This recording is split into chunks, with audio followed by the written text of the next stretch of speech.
Hi everyone, I'm going to continue this series of the Daf Yomi. Nothing like having an Israeli flag behind me, and also a Gemara, a page book within regards to Bava Kamma from the Talmud, bubbly over here. Give it a nice kiss and get ready to say over some words. It's actually an insight that's actually built on from Rabbi Adin Steinsaltz, Zecher Tzadik Libracha, from his Koren edition, from his notes in the Koren Gemara. And we're talking all about different penalties. We've been talking about in yesterday's daf in the tidbit with regards to false witnesses or contradictory witnesses that might come up if there's different case scenarios. That's what we're speaking about in the previous session. And today I'll quote from the notes of Rabbi Adin Steinsaltz also. So we saw actually previously in the page 64, Samach Daled respectively, in cases we were talking about a thief, someone stealing something, witnesses come, they testify that he stole something. Then someone else, another pair of witnesses might come and say, no, you weren't, you witnesses were with us. How could you see this event? And stuff like that. So I'll say about what the case over here was. We saw in page 64 that in the cases where a thief is obligated to pay a penalty, we learned previously that they might have to pay a penalty of kaful, which is double, or 4 or 5, that's arba or chamesh, times the value of the stolen object. There's different laws within regards to different items that might have been stolen, over and above returning the object or its value to his victim. However, if the thief we talk about steps forward and admits his guilt, we learned previously in this page, then he will only need to return the object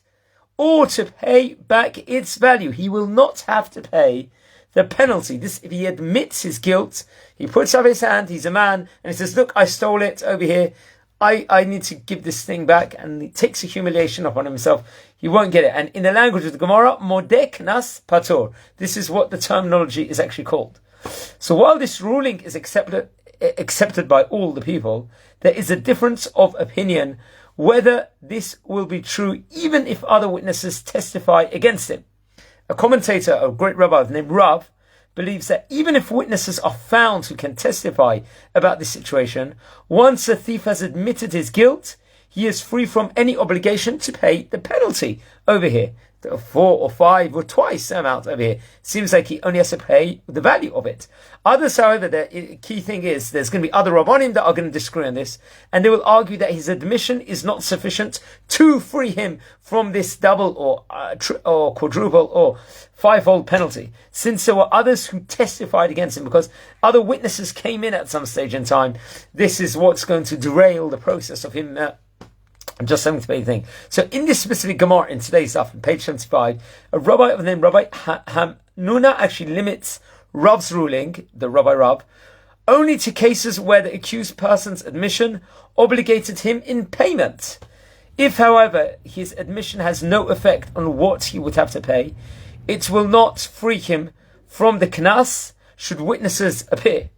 Thus, if someone denied stealing an ox, and witnesses come to testify that he had stolen the animal, he is obligated to return it and pay the penalty over here, which would be double, naturally. If at this point he admits that he also killed or sold the animal, let's just say that that's the thing that he did, which would ordinarily obligate him to pay an additional penalty because he did something extra over here, should witnesses come and corroborate that fact, he would still pay the additional penalty, since his admission had no effect on the obligation to pay. That's what's related about. However, now the commentator named Rashi is going to say something. What does he say? He explains that this is because we assume that the thief knew the law of modeh b'knas patur and was attempting to use it to free himself from the obligation of the additional penalty. Over here, it was let's just say planned over here. This thing was. Others suggest that Rav's ruling is based on the assumption that the thief's admission is part of the process of teshuvah. Teshuvah naturally is repentance, but in this specific case, it may be there might have been an ulterior motive over here, so we cannot rely on his admission itself over here. So different things, different insights over here. I would recommend everyone to look over. It's page 75 over here. Naturally, we are in Ayin Hey of Masechet Bava Kamma, at the moment, which is very interesting. This is the 74th video, by the way, in this entire series. So I recommend everyone smash the like button with the videos, please, and watch over all the previous videos also. There's a lot of videos I have done at the moment and a lot of content that I've been doing all over the place at the moment to make the Torah thought-provoking. So please share with other people that might be interested in these videos. I'd like to dedicate this for a few people also, specifically for Shana Bat Avram and Tamar Bat Ruth and Refuah Shlema and Hatzlacha. And just brachot in the whole of Israel. Anyone that needs the Refuah Shlema at the moment. Just a quick insight. I just did another video talking about there was a pro-Israel rally that took place in Trafalgar Square today. Many, many thousands of people came.